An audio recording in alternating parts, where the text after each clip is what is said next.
সকালবেলাটা প্রচণ্ড পরিমাণে খিদে পেয়েছিল, তার মধ্যে বরের ছুটি আছে, তো সকালের ডিউটিটা বরই করবে। আর বর বললো তাহলে ডিম টোস্ট করি, সেটা খাও আর চা করছি। তো বললাম খুব ভালো কথা, আমার ডিম টোস্ট অনেক দিন খাওয়াও হয়নি। তো আমাকে একটা ডিম টোস্ট করে দিল, তার আগে ছেলেকে দিয়েছিলাম, ছেলেরও খুব খিদে পেয়েছিল। আর বর তো খাবে না ডিম টোস্ট, ও শুধু চা খেয়েছে আর সাথে পাউরুটি খেয়েছে।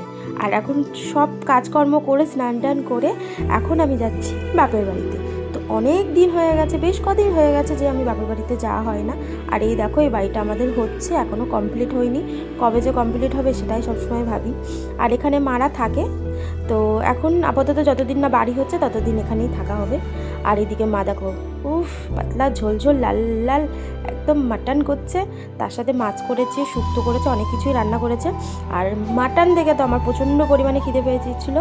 আমি বললাম তুমি আগে খেতে দাও।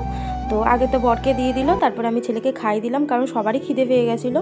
এইদিকে ছেলেকে খাওয়াচ্ছে আর এদিকে বর খাচ্ছে। বর বললো সব কিছু রান্না দারুণ হয়েছে, আর মার হাতে রান্না তো ভালোই হবেই। আর এই শুক্তোটা খেতে আমি ভীষণ পছন্দ করতাম, মানে করি এখন। আগে বিশ্বাস করো কোনো সবজি আমি খেতাম না বিয়ের আগে, কিন্তু এখন পরিস্থিতির চাপে সব কিছু বানিয়ে নিয়েছি, সব কিছু শিখে গেছি।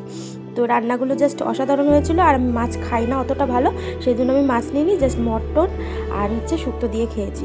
আর এদিকে গরমকাল পড়লেই আমাদের বাড়ি টক দই একদম মাস্ট থাকবেই। আর আমিও টক দই বেশি মানে ভীষণ ভালোবাসি খেতে। আর আমার মা বাবা ওদের তো টক দই ছাড়া হবেই না, তো সেই জন্য মাকে ঢেলে দিলাম, মা আবার ভাত খাওয়ার পরে টক দই খাবে, আমিও একটুখানি খাবো। আর একটা মিষ্টি ছিল সেটাই আমি খেয়ে নিলাম। তো চলো আজকের মতন টাটা।